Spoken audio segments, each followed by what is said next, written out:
Okay, hey everybody, welcome to another episode of On the Wrist from Off the Cuff. We have a nice review for you from the brand Nodus. It's actually more of a preview because these are actually prototypes. You might remember the brand Nodus because I actually did review one of their first models, the Triest, not too long ago. When it first came out, I was very impressed, and I've been very impressed with everything pretty much that this brand has come out with since then. Pretty much started by two young enthusiasts, right not too far away from me, located out of Southern California. So really impressed by the work that they've done, and I've been keeping track of some of their releases, and I've been pretty much the most excited about these particular releases here in the Contrail models. Now, a little bit about Nodus. They were founded back in 2016. They're out of Long Beach, California. Essentially, Nodus is the Latin word for node, which is the intersection of two paths. And essentially, their whole thing is they want to be representative of where quality meets affordability, and also where heritage meets modernity. And basically, let's not forget about design meeting functionality, and these watches really scream that that aspect, and really just that message. Now, as a brand, I'd say they're, of course, still a modern micro brand startup, but they're definitely offering very high quality, high value wristwatches. Now, I say high quality and high value because there's also low quality, high value wristwatches out there, but I'd say that these actually do focus on quality, and not just the quality in certain things that your average kind of wristwatch wearer would appreciate, but they actually do key in on a lot of those finer aspects that the more indoctrined collectors actually look for. So I'm very impressed with what they're doing so far. So let's go ahead and get a closer look at these two models. Okay. So as you can see here, we have the Contrail, which is pretty much the standard model. Very nice. It has the 12-hour rotating bezel, as you can see there, great for traveling. And then we have the Contrail 39, which actually has that fixed bezel, really beautifully done. I really do like that sun brush effect there. It does remind me a lot of my Monta Triumph, which you guys all know I really love. So there's definitely some really cool elements that you're going to see here. Some things that may look familiar, but not necessarily look exactly like a copy of something else, and I think that's pretty much the best way to go about it when it comes from a design perspective. Of course, you want to do things that work, and you want things to be clean and nice, and but you know what, not every watch can be a Bauhaus watch. They can't all be completely minimal. Sometimes you have to find shapes that have been used before, or fonts or ideas, and you just kind of got to rework them into something of your own. And I think these watches do definitely stand on their own as very nice pieces that do definitely draw from existing inspirations, but they definitely are not homages, in any way. So, of course, we have one that's more of a traditional dive watch. Then we have one that's more of a traditional everyday watch, and I think they definitely deliver on both aspects. So let's go ahead and actually start with here the main event. With all the extra features from this awesome bi-directional bezel there, which is pretty cool for setting a different time zone. If you're gonna be in the West Coast and then you're going to the East Coast, now you just gotta shift it over 3 hours. So pretty cool. They're really nice tactile feeling, and this isn't the finished model, of course. This is just a prototype, so that action is actually going to be improved. Now, some little specs and changes that are going to happen in the production models are, you're going to notice that the font is actually going to be switched to white lettering there, and the actual word for Contrail is going to be more of a darker maroon versus the pure red that's showing up that you're going to see now. So a little bit higher contrast, better visibility on there, and I think it's definitely going to be a nice touch. If anything, all you can expect from the production model is going to be, of course, a couple of changes, but they're really all going to be upgrades. It's not like they came out and did some luxury prototype and then they're going to downgrade anything. Everything's pretty much going to be upgraded from this point, so pretty exciting stuff. Now, another thing also to mention, of course, about Nodus watches is they are assembled and regulated in the US, which is really, really nice, especially considering that they do have a 2-year or 24-month warranty. So you can actually get your watches serviced, and you know, if you need to, if you have any issues with it, do you actually have people who can work on the watch that are relatively close by? You don't have to send anything overseas or anything like that, which is definitely nice. So as far as pricing goes, this model is going to be $525 at the pre-order pricing, and then after pre-order it should be $599, which I think is completely fair for that piece. And then for the 39 model with a fixed bezel, it's going to be just $500, and then $575 at the standard pricing. So I mean, I think for value for money, these are actually placed at really nice price points. I mean, obviously it's not some super crazy cash grab deal or anything like that, but I think it's definitely you know, completely reasonable price, and I think a bit under what they really could push for these. And I think as the brand develops and has more releases, they'll be able to actually probably command a much larger ask, considering all of the fine details that goes into these pieces, and also into the design, which impresses me just as much as the finishing. So the case size is 39 millimeters, kind of, they're both 39 millimeters, but then what happens is you have the 40.5 millimeter bezel on here that's bidirectional, as I mentioned, so it does make it appear visually a bit bigger. And then of course here it's going to visually appear a bit smaller, one because it doesn't have bezel pushing a little bit proud of the case, but also it's making you zero in a little bit more on the dial, versus the bezel insert here is going to kind of expand the dial visually, especially since they're the same color. And then here you're going to have it kind of squeezing down and focusing on the dial, because now there's more kind of that's meshing with the case versus more that's meshing with the dial. So visual design, although they're the same watch case, this is definitely going to wear a bit bigger and this is going to wear a bit smaller. So really cool to be able to kind of show you guys that, because I know it's been kind of a reoccurring theme on my channel, talking about kind of living and dying by the dimensions. Now, as far as the height goes, it's 13 millimeters, or but it does have those nice box dome sapphires. If you just count the cases, they're basically at 11.8 millimeters. And then you have a 47 millimeter lug to lug, so nice and short on the lugs there, and then they actually do have a nice curve down to them, which is really great. Like I mentioned before, we do have box dome sapphires with inner AR coating, which is really great. And then you do have the 60 click versus the fixed bezel. The crown is screw down and signed. Really nice knurling, very grippy. And actually, considering the movement, these are 9015s. These are actually some of the best winding 9015s I've ever used. Miyota movements are definitely, I think they're good movements. I'd even say that they're probably a notch above Seiko movements. I wouldn't say in the same aspect of a Seiko movement inside a Seiko watch, but as far as like the Seiko instruments movements that you'll find, like the NH35, these are definitely going to be out of the box a little bit better regulated. So definitely a nice aspect from that standpoint. And also, because these are Nodus watches, they actually do regulate these in 4 positions, which is also nice.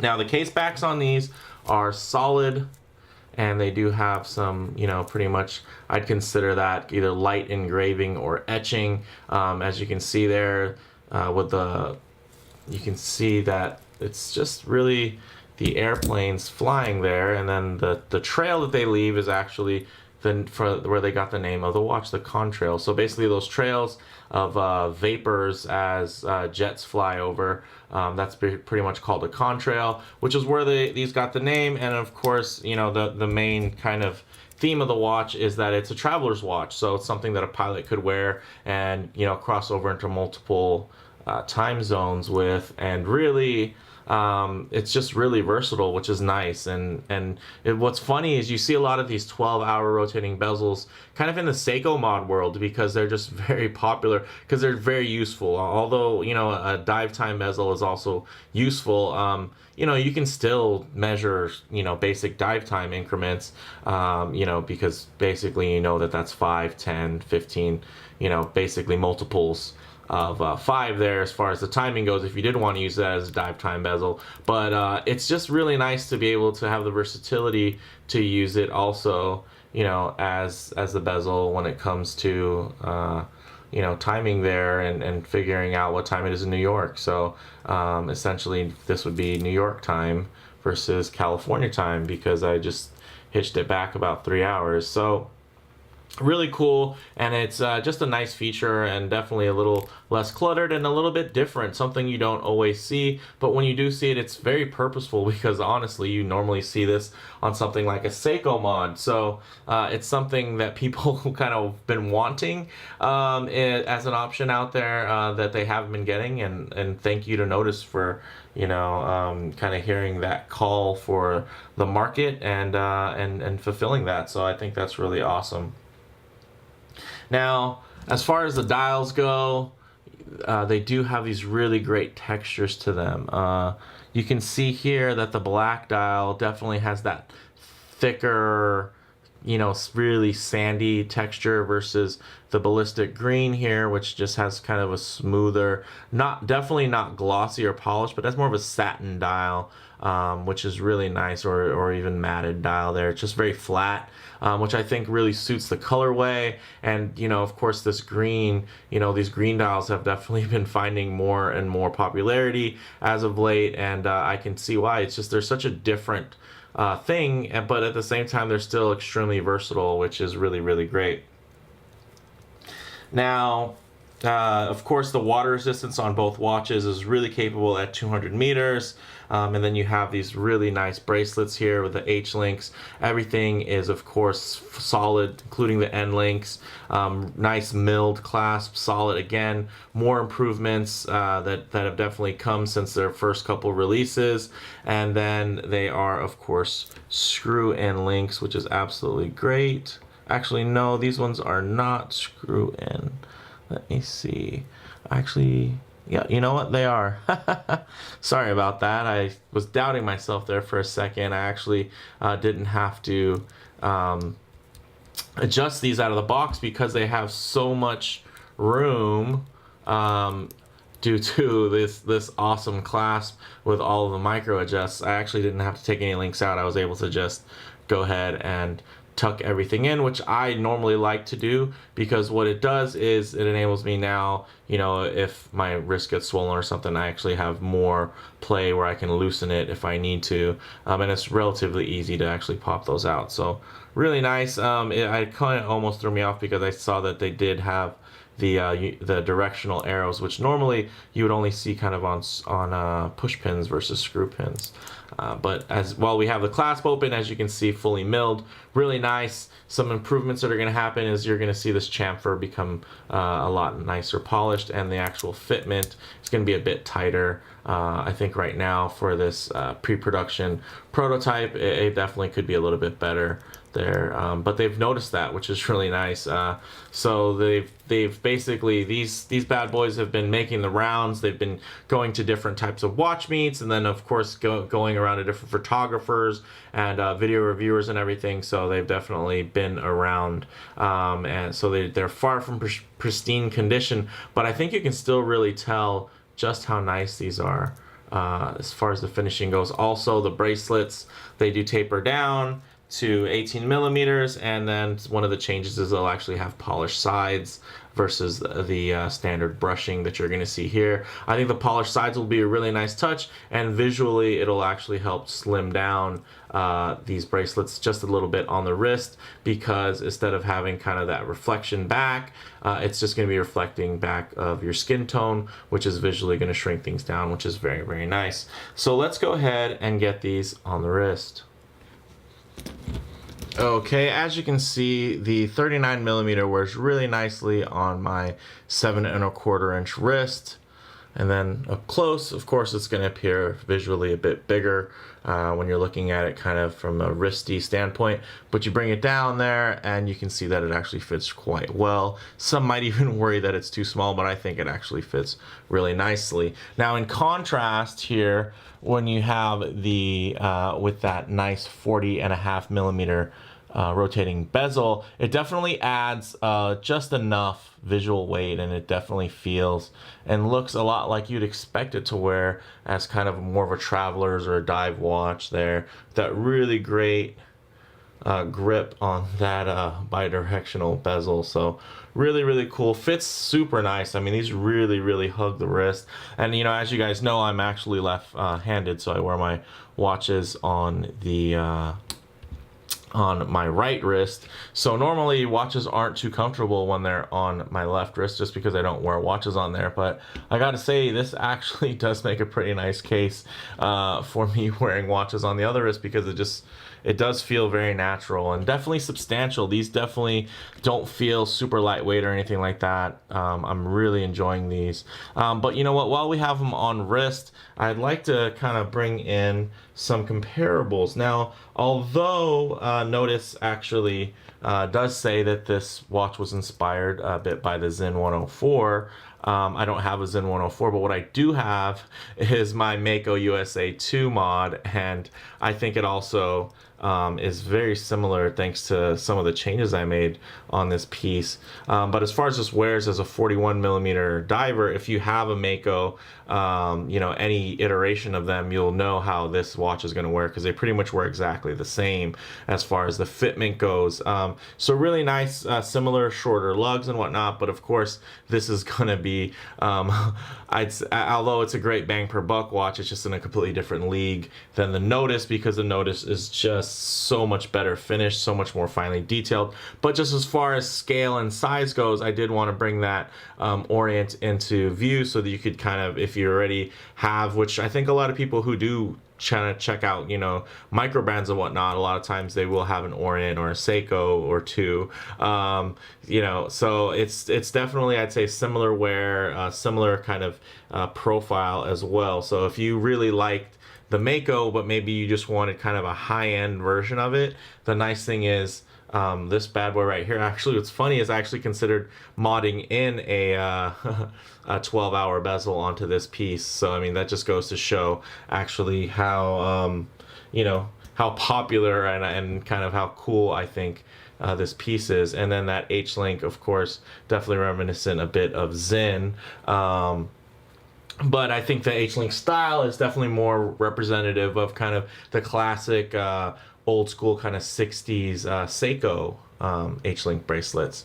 But as you can see there, the finishing is just on point. Even though this thing's been worn and worn out, it definitely wears kind of its character lines really well. But speaking of Zen, I think the 39 millimeter here actually is a pretty close comparative, and actually, if you check out the Nodus blogs, they actually do say that design-wise they did take some inspiration from the 556, and I think inspiration not only in kind of its shape and whatnot, but also in the idea of it, right? Because this piece is also a pilot's watch, but it's 200 meters water resistance. So this is also kind of a traveler's or a pilot's watch that has 200 meters of water resistance. So it really just makes for a really great overall kind of everyday piece. And then this being at 38.5 and this being at you know, 39, they're definitely going to wear very, very similar. So maybe it could also be an affordable option if you've really like the Zen, or maybe you thought it wore a little bit small, you wanted just a hairline bigger. You can get that hairline here, just 0.5 millimeter larger there. And then, of course, this is not a bang per buck watch. I've mentioned that. It's a great timepiece. I love it. But you know what? It's pretty much, it delivers on the price tag. So for a watch that's $1,200 to $14, that's exactly what this watch feels like. It's not like you got that feeling of a watch from an $800 watch. Now, in this case, with the Contrail 39, I mean, to me, this watch feels more like probably $900 watch. You know, maybe $950, but you can get it for $500, which is pretty great, especially on that pre-order price. And I think at $675, you know, being about $25 under $600, I think that's an outstanding deal. I think they could sell these for $725, $750 all day, and easily, again, depending, you know, obviously, one of the nice things about Nodus is they actually do, they build a decent amount of watches in their runs and their releases, so you don't have to fight for them as bad. You know, like there's a couple of micro brands out there, I won't name any of them, but they do really these small limited runs, and then it just drives up the prices on them. One of the nice things about Nodus is they don't do that. They do the runs, and I think they're actually pretty commensurate with the actual demand for the watches. So you're not going to see these kind of spike up just because they're rare or they're hard to get, or because they decided to only do a release of 30 at a time or something like that. You're actually going to see these at a very reasonable price, and they're still going to be reasonably available as well. So again, you know, could be a very comparable option for the Zen 556. Great watch, but definitely not something that I would ever consider kind of a deal or a steal. So with that said, let's go ahead and get these off wrist and get some Lume shots. All right, so let's go ahead and hit the lights.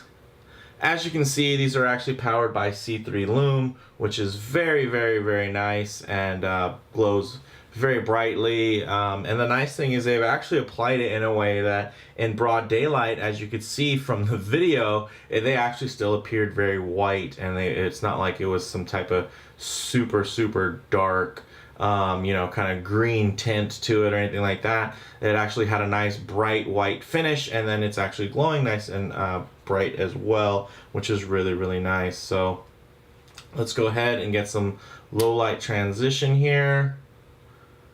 So one of the nice things about getting these low light transitions is because my studio lights do a great job of kind of imitating, you know, the broad daylight kind of look. But one thing that they don't do a great job is kind of showing you some of the different color tones, and also the bright lights do wash out a lot of the finishing. So here you get a nice look at seeing the way that the light plays off of that really fine brushing and lights up some of those little hints of polish there to really get you something that's going to play really nicely. So really nicely done. So when you're coming into those kind of transitionals where you're going maybe indoor to outdoor, maybe you're getting into your vehicle after a sunny day, the really nice thing you're going to notice is that this really nice bright C3 Lume just lights the place up. So you can go from something where it's, you know, very well lit, and then you're gonna go into nice transition and kind of get a good idea of what that is gonna look like. So really nicely done, big fan. And of course the Lume is always something that is, you know, it's a big part of this channel as far as kind of what we look for, what we like. We are a bit of a Lume junkie community here, so I always do try to get those good Lume shots. Now, I'd say, you know, closing thoughts on wrist, it has really great proportions. As you guys could see, I've compared them to some of my best wearing watches. you know, really balanced wear. It definitely has that nice little addition of heft, though, that really gives you that kind of just feeling of security, in that they don't feel chintzy at all. I mean, it's a purposeful tool watch. It's definitely not something that's trying to be luxurious. If anything, it's giving you the luxury of security and toughness, but definitely not trying to, you know, give you anything too ornate, or flashy feeling here. These are definitely nice, kind of very sedate designs that are very clean, legible, and that's exactly what they need to be. And at the same time, they you know, they speak their own design language, and you know, although maybe some of the silhouettes or some of the shapes, some of the this or that, you know, those little touches and details, you can see that they definitely drew inspiration from other watches. The nice thing is, at the end of the day, what they've created is a new aesthetic and a new visual appeal, that I think is going to really impress a lot of different buyers that are out there, especially that are kind of looking for something where you're getting really high value under $1,000. I think these watches, again, you know, I could easily see these going for more.